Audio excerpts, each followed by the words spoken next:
What Proverbs is saying is your ability to talk wasn't meant just to serve you.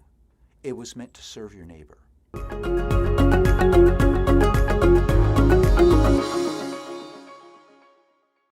It's been good to spend time in Proverbs. It's been good to look at these themes. It's been good for my heart. It's been convicting and yet gloriously comforting. And I just want to encourage you again, don't hold these themes intellectually.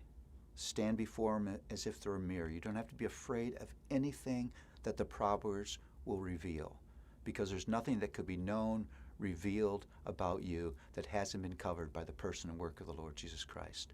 Stand before that mirror, unafraid. Confess what you see.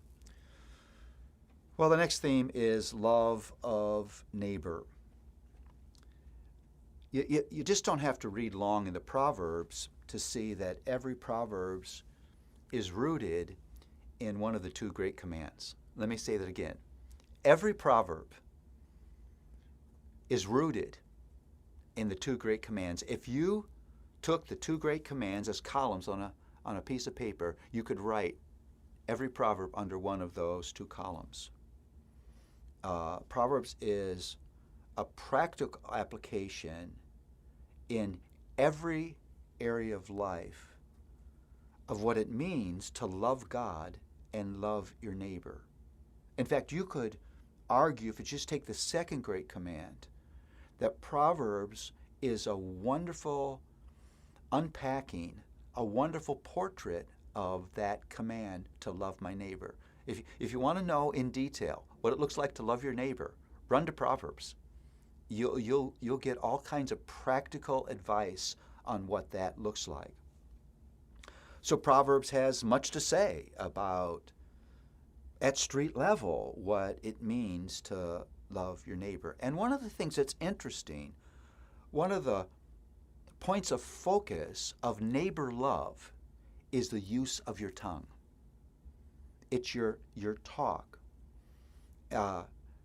In chapter 15, there's a long contrast between the good fruit of a gentle word and the negative fruit of a hard word. Now, think about that.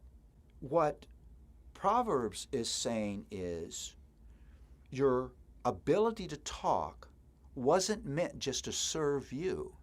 It was meant to serve your neighbor.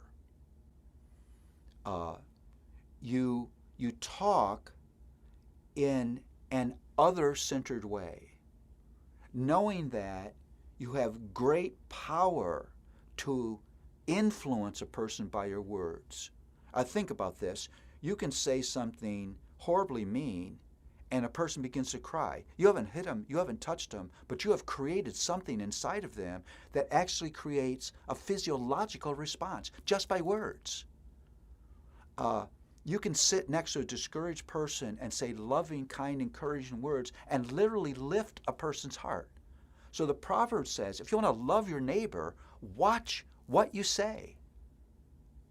Use the power of the tongue to do good in the life of your neighbor. Because if you're not committed to that, you will use your tongue in ways that end up harming your neighbor.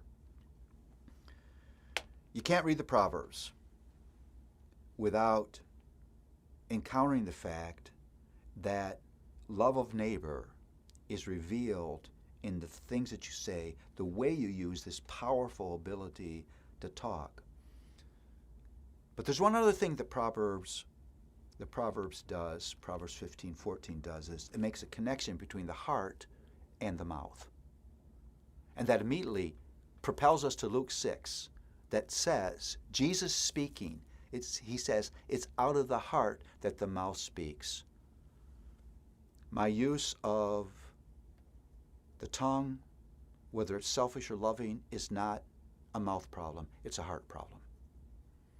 And that's why in James 3 we're told that no one can tame the tongue, because no one can tame the heart.